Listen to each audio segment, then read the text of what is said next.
All right, we are rolling. Sort of. We kind of got it operating on CP time, y'all. We got it operating on CP time. Let's see what's going on right now. Okay, there it is. It is hard to tell y'all to put this show together. Uh, all the different streaming platforms, trying to get them all functioning on the same computer. But I tell you what, once we get a little bit of a hang of it, we start moving right along. So I'm glad to see you guys come in today. Thank you very much. Welcome to This and That. I'm your host, Xander, where we're talking about this, that, and everything in between. And today's going to be a very sweet topic because we're going to be talking about why women are choosing independence over settling down. And I know that some people are going to be up in arms on this. And ladies, if you've got some 2 cents you want to throw in there about why you believe that you should go and seek your careers and chase your occupational dreams and financial success over a committed relationship, please comment. Strongly encourage that. Strongly encourage that. You guys can put your information into the comments down below. Also, for those that are coming in, looking at the fact that you're coming in from where are we?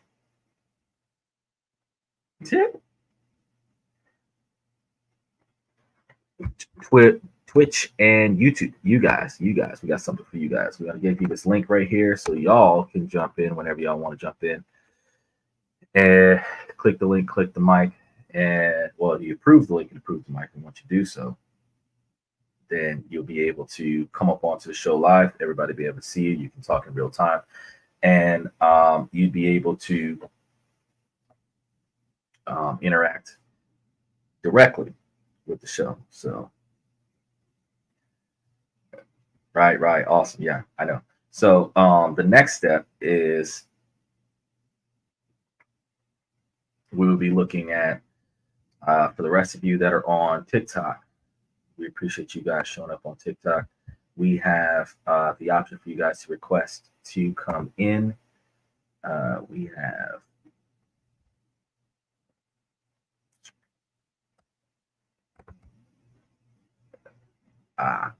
have multiple guests that we can put up that will allow you guys to dive in if in the event you choose to. So you guys can just request, or if you've got some insight on the topic and I see it, I'll send you an invite and then we can throw you guys in and you guys can say what you want to say in real time on TikTok. Before we get into the show, I want to make sure that you know that you should like and subscribe.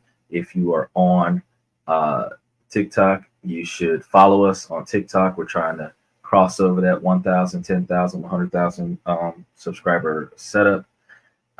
Then the rest of you that are on Twitch, make sure that you guys follow us on Twitch. We're just giving you guys like all of the greatest content that you can find. We don't even have an incentive for it over on the Twitch side, at least not as of yet. I think we need like 100, 150 of you guys over on Twitch side. Over on YouTube side, we just crossed over 11,000. So, let me put that up there in the tag window here that we have actually swung by. So you'll enjoy. Woo.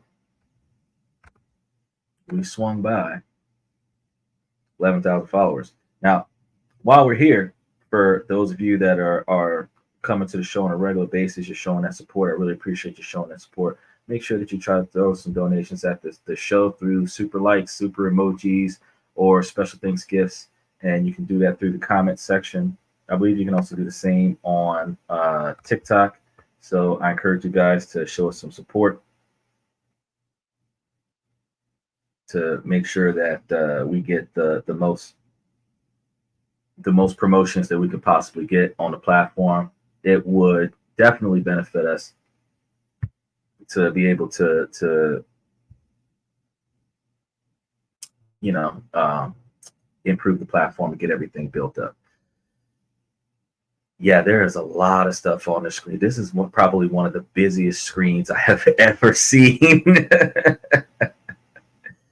So let's go ahead and get started sliding into the show.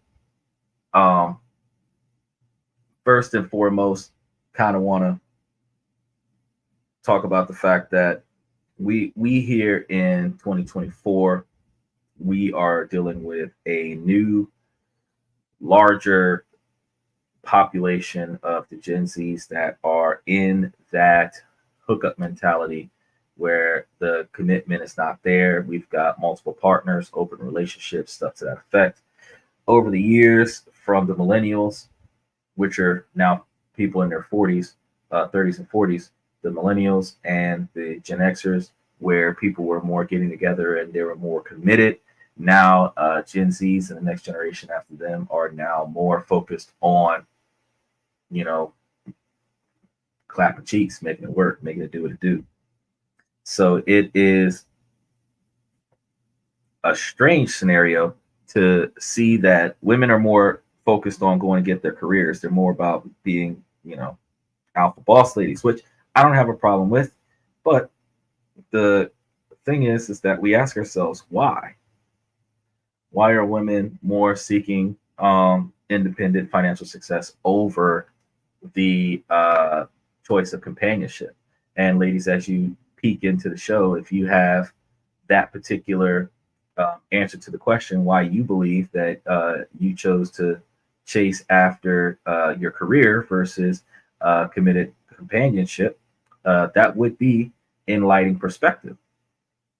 Um, However, from my observations as a man, so I know women are going to object to a man's opinion specifically because it's a man's opinion. But correct me if I'm wrong, then, if I'm throwing out my opinion. And you believe that my opinion is incorrect. So, in my observations, women have been taught over the years that they do not need a man to survive, which is true with all of the liberative laws that have been out there that have given women the opportunity to be more financially successful and be more capable. If the women choose more profitable career paths outside of humanities, they will find more effective opportunities that will aid them in their ability to be financially successful, where they are not required the need and or use of the financial stability from a man as an independent woman. Now, why do they choose that over the companionship? I can say that with the hypergamy theory, that we got two issues on this platform. Well, one, you have the hypergamy theory. The hypergamy theory is going to be that women are wanting men that are more successful. We have to deal with the inflation situation. So with the fact that the cost of living is going up to the magnitude where a two-party family is going to need like 70 or 80,000. And then if you put 2 or 3 kids in the mix, you're going to be needing $100,000 income in order for a man to take care of a woman in a comfortable lifestyle with a family of 5, where it's the husband, the wife, and the 3 kids. It's probably going to have to make closer to $100,000 a year, which kind of sets a par for what women want a man to be considered a quote unquote good man. Now, keep in mind, these things women also don't want children more often than not. But the fact is that when I do the math, as a man, I'm able to say this makes sense. You want a $100,000 dude because dudes that make $100,000 could definitely take care of a family of 5. Now, the women not able to find that kind of man because 70% of the men are under $100,000 a year. 99% of America is under $168,000 a year. So, you're looking at probably 30. Last time I checked the census, you had like 34% of people that were in the $50,000 to $100,000 range, not making $100,000, but making a little over $50,000. and then you had 23% that were making more than $100,000, but not making what was it, $250,000, $300,000, and then you had that 1% that was making 300,000 or more. So per year, every year, not just the one-off, not just that you hit the lottery kind of thing, like this is your annual salary kind of thing. Now we understand that the average woman, especially when we start talking about minority women, is like 48 to 50,000 a year. The men are 50 to 56,000 a year. So together, a successful woman with a college education and seeking a job that is not a physically strenuous job would probably be making 40 or 50,000 a year. And if she found a partner that was making a few $1,000s a year more than her, and they partner together, they'd be making about an 80 or 90,000 a year income, which would constitute probably 1 to 2 kids and still be a comfortable standard of living. Now, that is a realistic expectation, and it does make sense to a degree, because if those women that are going to be their own success story, they're going to go ahead and go to college, get a degree, go out and get a really good job. Even though McDonald's and Waffle House is paying you $70,000 a year to work, go to college and get a nursing degree and get $50,000 a year to be a nurse, and then get you a husband that is making $65,000 or $70,000 a year at a fast food restaurant, and y'all put y'all money together, and you coming up, because he's doubling your income. He's probably working 80 hours a week. You're probably working 50, 60 hours a week. Y'all try to find a balance. Now, there are some that really do a good job. You end up in a high-paying job. You end up $100,000, $200,000, $300,000 a year job. Women that are career women, they want to get promotions. They want to move up the corporate ladder because it's their right to do so, because women's liberation fought for more responsibility. Now, the interesting part about the fact that women's liberation, they fought for more responsibility, while some women do behave as if it is not their responsibility to be responsible, we do have those women that take advantage of the more responsibility, but forget and or abandon the feminine obligations that they are supposed to maintain, because the masculine obligations of men are not changing. Now, man is not allowed to be feminine and still be considered a man. The man's masculinity is compromised when he is no longer masculine. Now, the fact is that women are still allowed to be more feminine when they want to be, and then overly masculine when they choose to be. And then the only thing that will allow them to behave in such a atrocious manner in some scenarios is when they are more attractive than most, which in my opinion is not acceptable. Once you start shaving down the looks, if she's got a bad attitude, disrespectful towards the boyfriend or the husband, it doesn't matter how good she looks if she's not treating you right. Now, when we start talking about those career women, because we have had some women on the show that try to say that there isn't an issue with a woman going to get a career and chasing that top-notch job. I completely understand. But the concern that we have is not the fact that you're chasing a career. It's the fact that in order to chase the career, you have to seemingly abandon a relationship. It is the man's responsibility to go out and do such things, like spend all day at work and come back home and take care of the family, sleep, get back out and go do it again. But the woman is not expected to have to do that. Now, women can choose to do that. But when you choose to do that, if you're dipping out on a regular basis to go to work, and I'm dipping out on a regular basis to go to work, and we do not have a coordinating schedule where we don't get a chance to spend time with one another. Now, the problem is not that you're chasing your career. The problem is that when I get home from work, you're not there because you're at work. Now, if we're in a struggling relationship, then yeah, I guess that makes sense. You guys are trying to make it. But if you guys aren't struggling, you're going to come home. You're going to be looking for your partner. Your partner's at work. You're going to get up and go to work. Your partner's going to come home. She's going to be looking for you. You're going to work.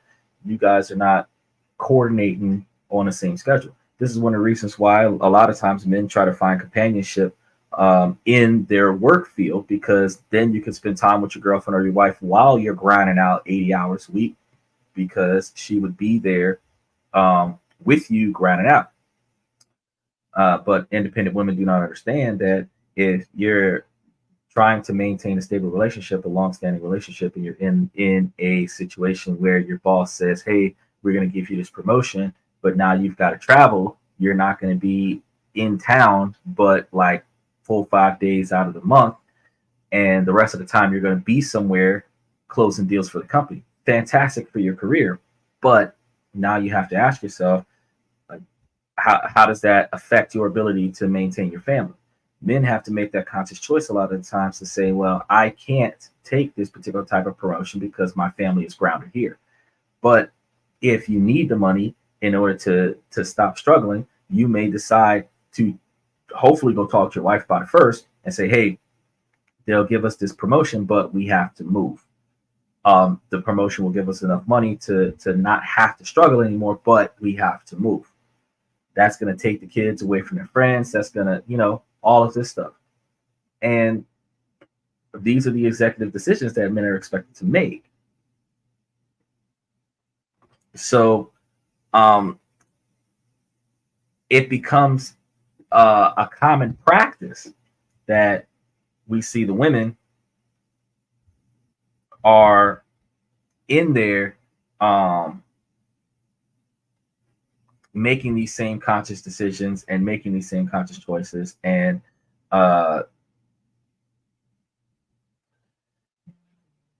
deciding whether or not they should, well, not even deciding whether or not, they're deciding to, just be the alpha boss lady and just get out there and grind out on the job. And then they worry about settling down in their 30s and 40s, 50s and 60s, stuff like that. And the issue that they're going to come across in upcoming times is going to be the fact that, like, your value as a woman is at its peak between like 18 and 25, and you're going to college, you're focused on your career, you're driven, you're not distracted by anything. And then the men are looking for companionship along the way as they try to build themselves up and put themselves in a higher position. And while they're trying to build themselves up and put themselves in a higher position, we're still in that scenario where the man is not at his peak potential, but he is aspiring to get there. And the woman that he finds along the way, he's trying to connect with her and work his way up. It is a very challenging position to say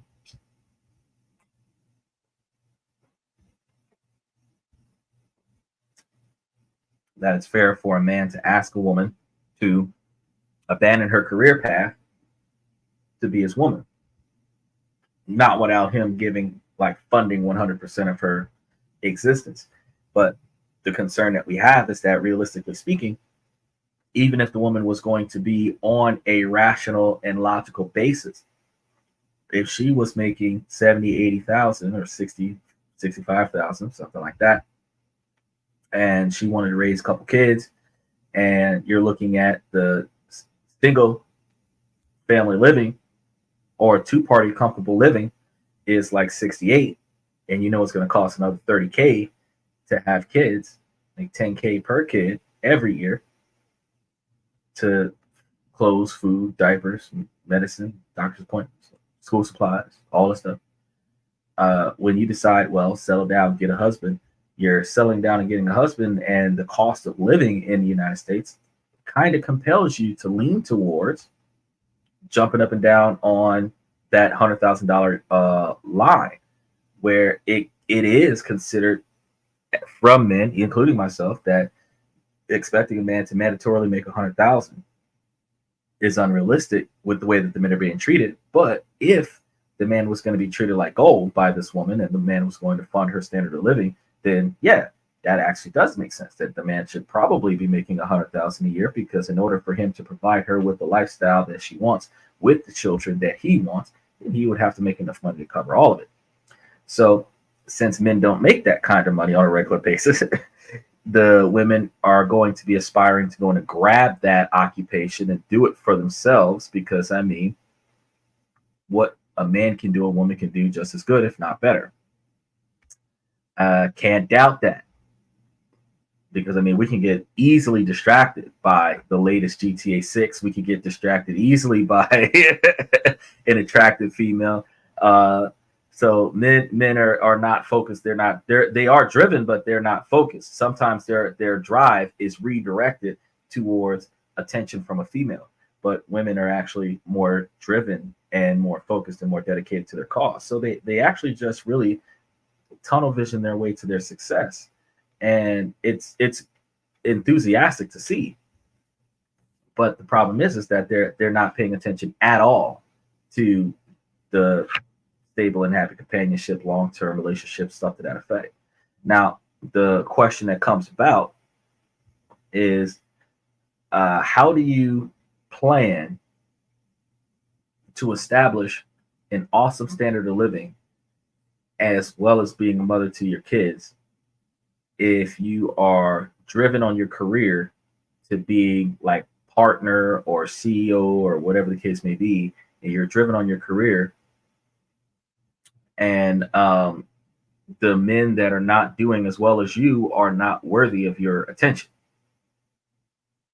Because the one of the issues that women are having as they creep up to their middle ages is that the more successful you are, the less candidates that you have to qualify as a partner, because I mean, the men are going to do the best that they can do for the most part, and then like as you outdo them, to say that you're going to find a man that is better than you financially, physically, whatever, intellectually, whatever, in order for you to find that person, you would have to find somebody who has excelled far beyond your reach in order for you to say that guy is better than, and hypergamy, I'm going to date that guy because that guy will elevate me. Now, the weirdest part about this whole dynamic is that we actually very rarely find women that say, well, I'm going to be an alpha boss chick. I'm going to make 100, 200, 300,000 a year. I'm going to go and find me a dude and he doesn't need to work. He'll be a stay-at-home dad. I'll have the kids, use my maternity leave, and then go right back to work, and he'll take care of the kids. We don't have a lot of women saying that. Ladies, answer this question. Why is it?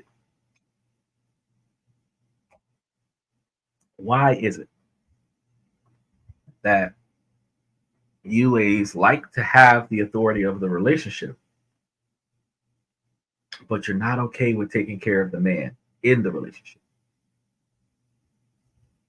Now, men who demand for the authority in the relationship equally expect to take care of the woman in the relationship. So that's kind of the question of the day is, where does your lack of recognition towards the requirement to be a partner in your fulfillment of establishing a family and being in a committed and long-term relationship, where does that lack of recognition come from? Because I understand that, like, we have generations of, men ain't shit. I don't need no man. I can do it all by myself. It is probably one of the most tributable statements that have been sung by women in the past 20 years. But we still try to figure out the same question on a regular basis. It's like, well, if you're chasing a career, if you're chasing a long-term career, you're trying to be that independent woman. You're going to college. You're going to college to do something that is, something that you want to do, your passion. But women typically choose humanities. I very rarely see a woman that says, man, I'm going to go operate that crane. I'm going to go crack bricks. I'm going to go, architects don't make a lot of money, but I know a lot of females that want to be architects. They're typically, nurses and RNs and cardiologists and radiologists, but I don't see very many of them that are like software engineers or computer tech people, or like high paying jobs, How many women do you see on the oil refineries where they're giving y'all a bunch of money with hazard pay to get out there and operate those jobs? And then in the oil refineries, if you're doing what you got to do as far as the company rules, they move you straight on up into management. So you're not going to be out there on the oil refinery long. You're just going to be out there long enough for them to replace Betty with you. And boom, you're out there. And it makes no sense as to why women are choosing the lower occupations, the lower paying occupations, then claiming super independence where you're living a lower middle class lifestyle because of inflation. And that's if you're doing well. If you're not doing well, you're just satisfied with the standard of living that you're in until a man steps in and says that he's going to offer you the world. And then all of a sudden, your expectations go through the roof. And now he's got to be the next Elon Musk, building you a gigatech factory with your name on it, talking about, son, if you can't do that, you ain't a man. Help me make it make sense, ladies. Make it make sense.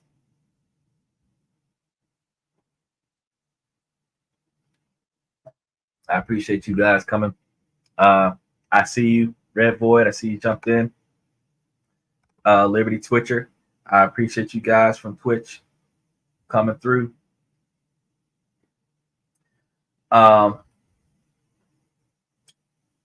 This has been a concept for a while, and we've been trying to rationalize it out. And the thing is, there we go. Get some backlight up in here, y'all, because I hate when the screen changes colors on me. So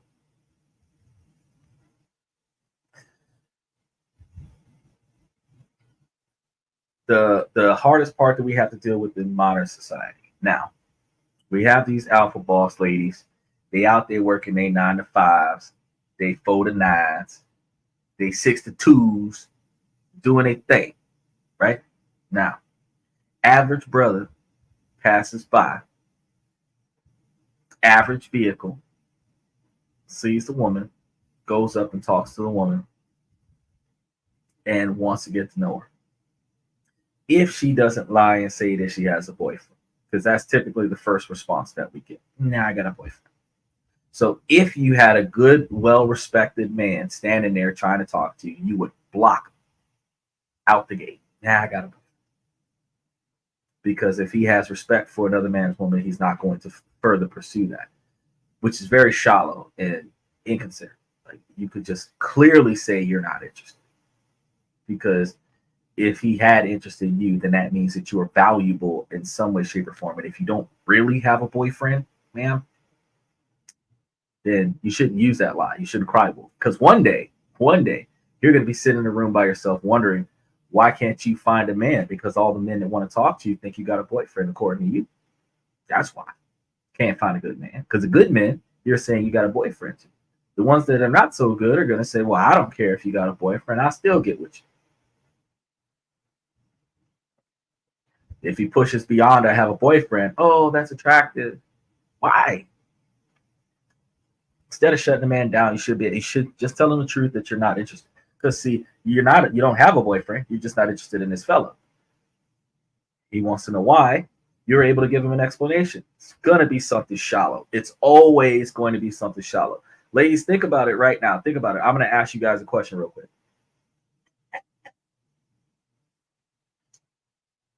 The yak. Woo! So I'm going to ask you guys a question real quick. So, ladies, when a man comes up to you and he starts approaching and you are not interested, what are the first things that make you say that you are not interested? Or lie and say you have a boyfriend? The way he looks, the clothes he's wearing, whether or not you can see a car in the vicinity. Because if he's walking, he's perceived as broke. If he's got a car, what kind of car it is. Because if it's not a prestigious car, he's going to be perceived as broke. if you go off of his dialogue, if you go off of his mannerisms, if you even know what the word mannerisms means, that's pretty much it. Next, after that, if you engage in a conversation with them, first 2 to 3 questions that you're asking that man: what is your name? What do you do for a living? You're not going to get past what do you do for a living before. So if my job isn't good enough for you, I'm not interested. Because it's not and it's funny. It's funny. And I'm going to talk about this while we got the independent women on the show today. I'm going to talk about this because the reason why it's funny is women will judge men for the occupation that the man chooses, or the occupation that the man accepts because the job that he chooses doesn't choose him. Now, women expect men to ignore the occupations that they choose when women choose the type of occupations that men deem low value or unbecoming of a woman. Women are going to say that a man shouldn't judge a woman or judge her career choice. But I ask you again, well, why do you judge the man's career choice? If the man's occupation doesn't matter to you, the way your occupation doesn't matter to him unless it is a devaluing and degrading occupation.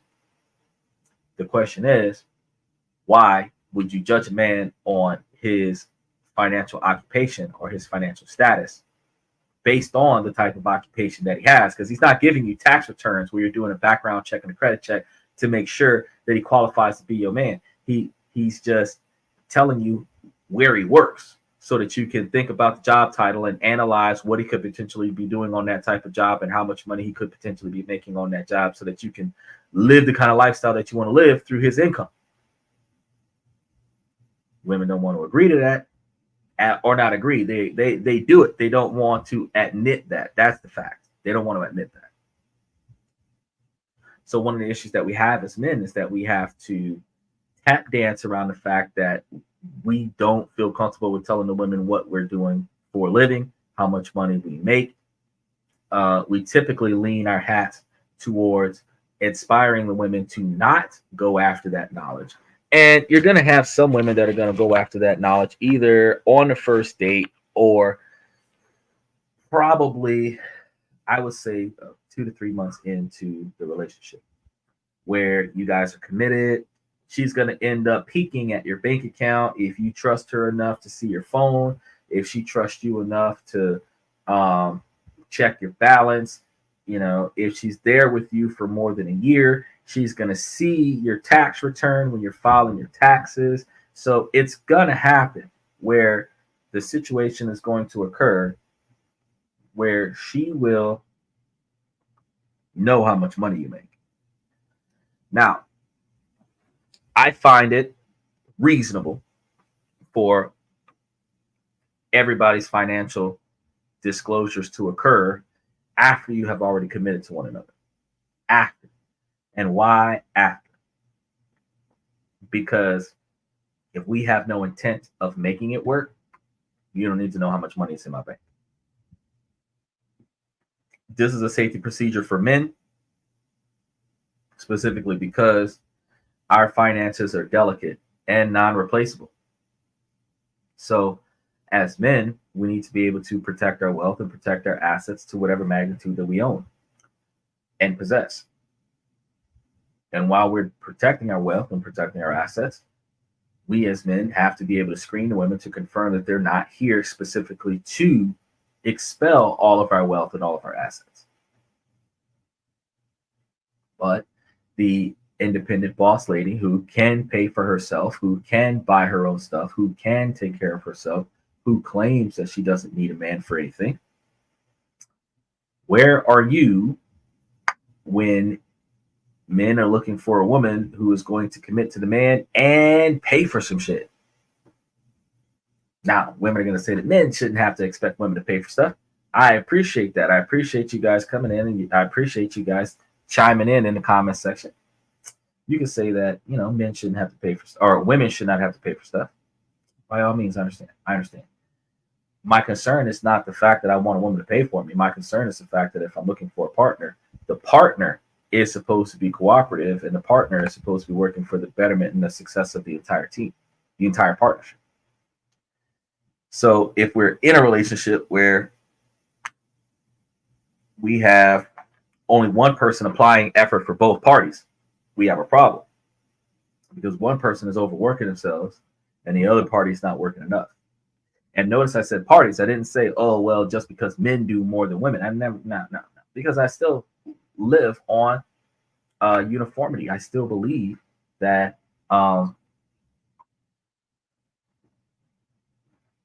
whoever's in that role should be treated the same way, have the same responsibilities, obligations, rights, and privileges as anybody else that's in that same role.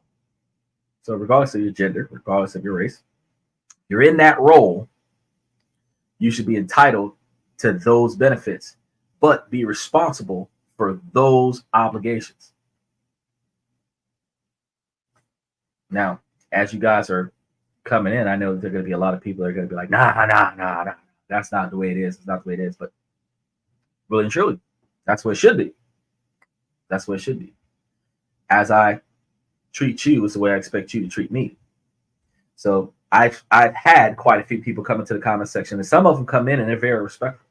And even if I don't agree with their opinion, I will not disrespect them. I'll communicate with them in a respectful fashion, which forces them to respond to me in a respectful fashion. Because even if they talk to me in a disrespectful fashion, I'm not going to disrespect them, because one, I don't know who they are.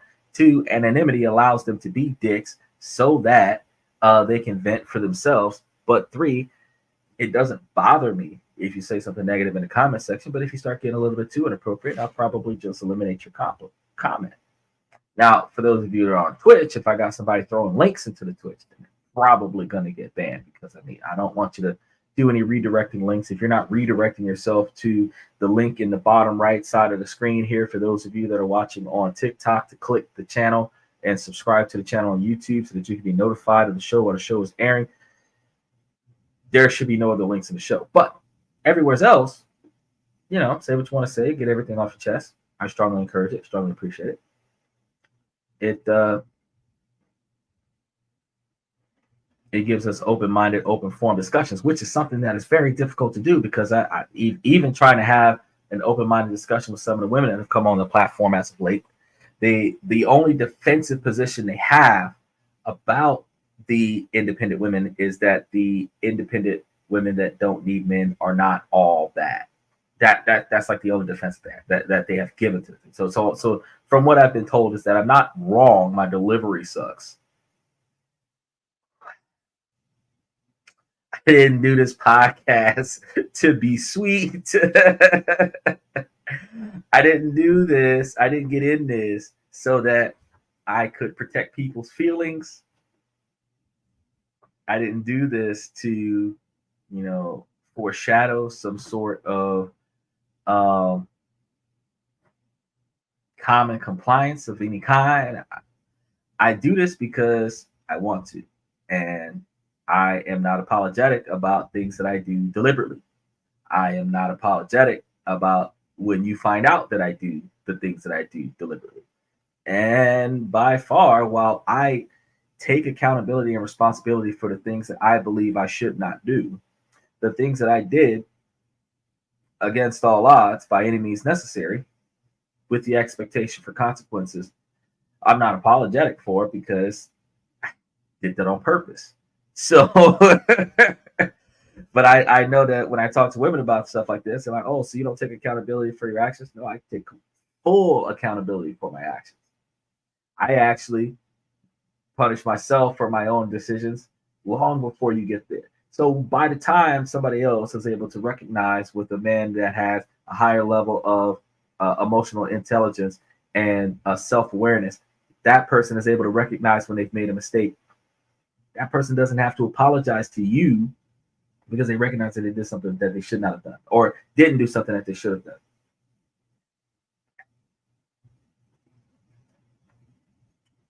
Because I mean, the most sorry that I could be is how my decisions affected you. But as we said on the show quite a few times, when have we ever come across a female that has been overly apologetic for negatively impacting a man's position? Think about that for a second. Fellas, all the times that you have ever gone back and said, hey, I'm sorry, it's my fault, even when it wasn't your fault. Now think about all the times that you pointed out how wrong she was in a situation, and the best you'll get is fine, be that way. Never get a, you know what, I recognize I did something wrong. I'm sorry, I shouldn't have done that. You don't get that. You don't get that. Not from most women.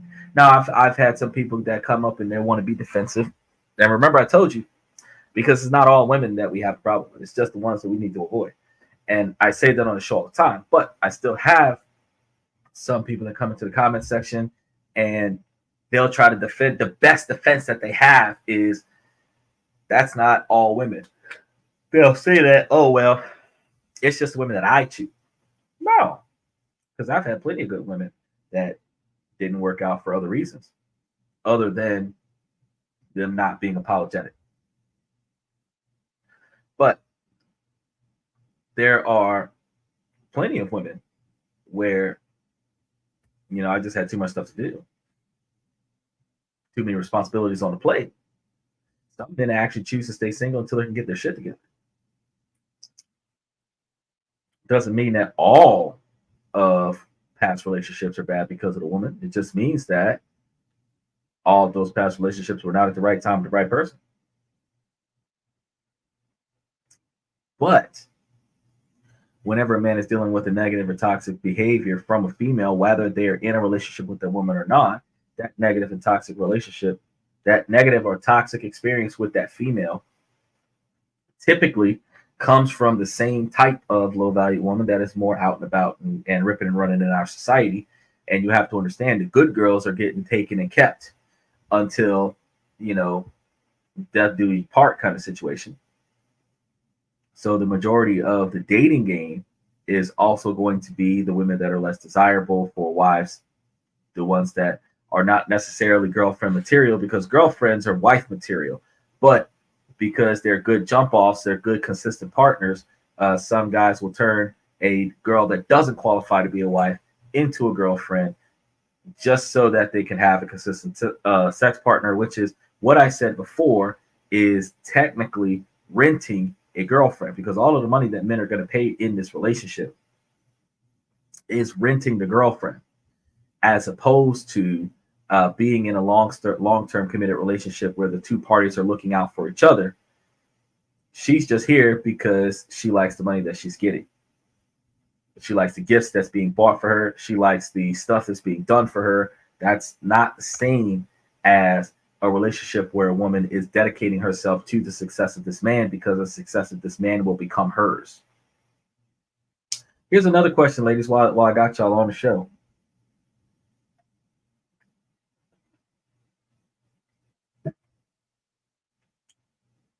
Why is it a bad thing for you to cater to your man so that your man can make the money that he's going to bring back to you?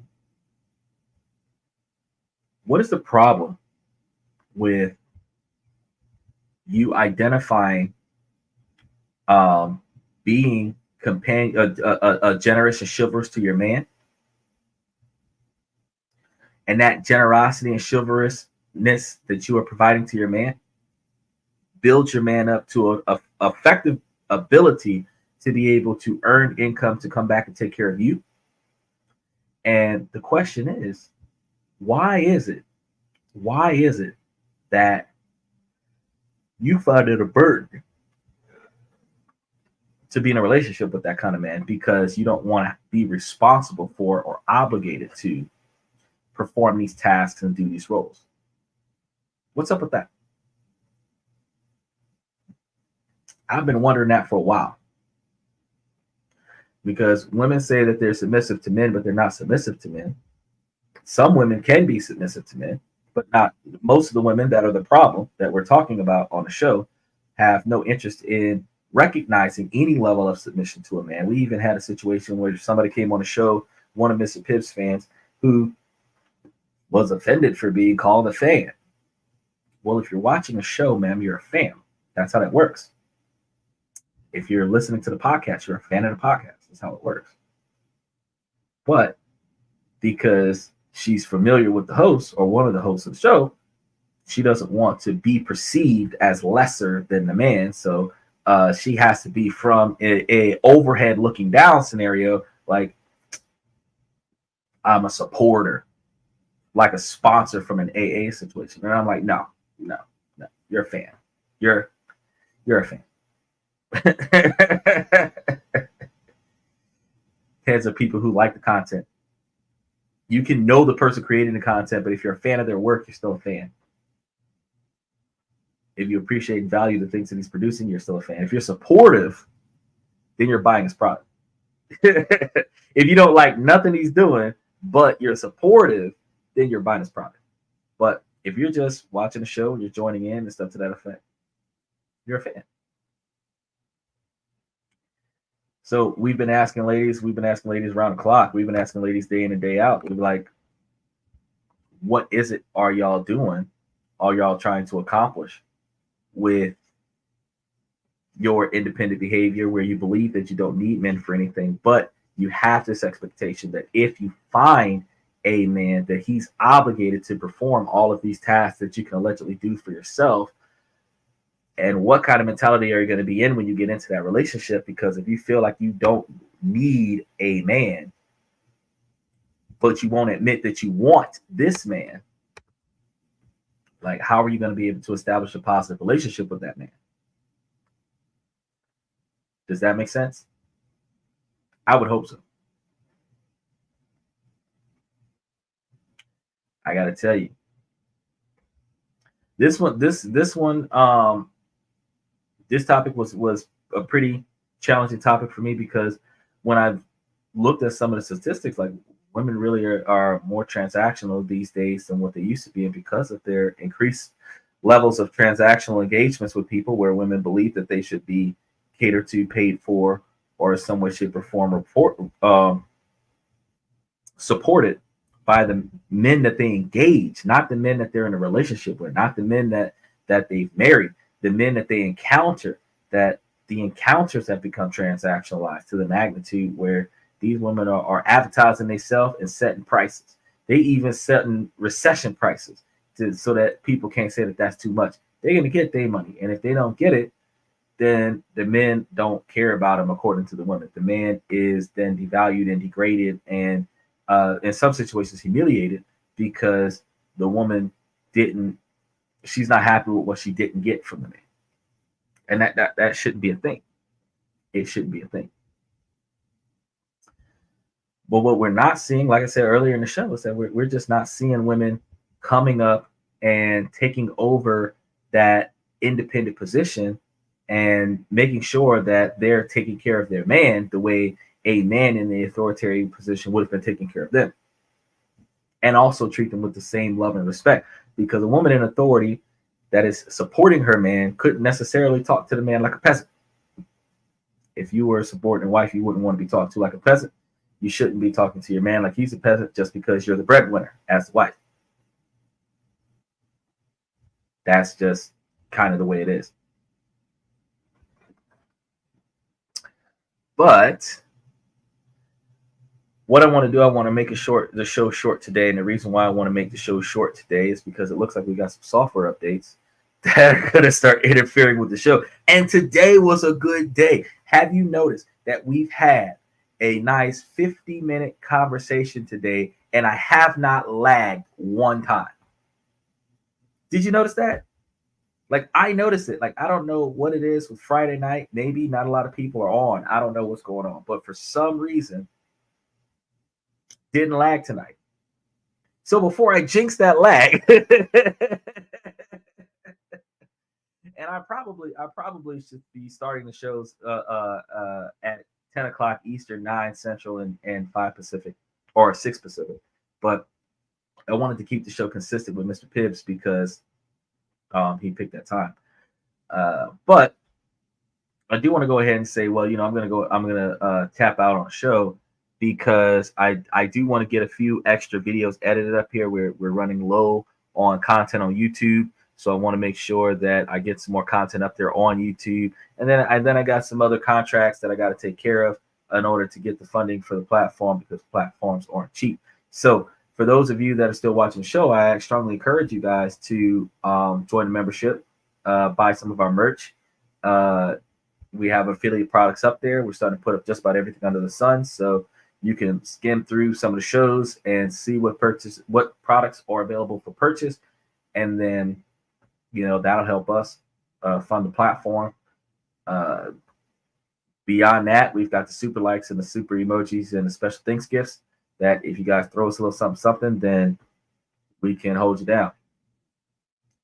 Either way, we're trying to figure this out. We're trying to make this make sense. And until we can figure it out and make it make sense, what we're trying to do is just make it make sense. And with that being said, ladies, because I'm going to always ask y'all that every week, I'm going to let you guys go here on TikTok first. Today's no lag day. That's what we're going to go. No lag Friday. We're going to go ahead and take you guys out on TikTok. We had a decent quantity of back and forth action on the show today on TikTok's channel, and ironically, TikTok's comment section does not blend in with the YouTube and Twitch comment section. So I'm going to try to figure out how to keep this stuff linear, and until we get that fixed and figured out, we're gonna be bouncing back and forth. Oh man, we just got to aim for that stream key, either or. So actually, I should be recommending everybody that's watching us on Twitch and YouTube to also, if you've got a TikTok account, go and follow us on TikTok as well, because you will help us get closer to that 1,000 views minimum, 10,000 views expectation that we can utilize to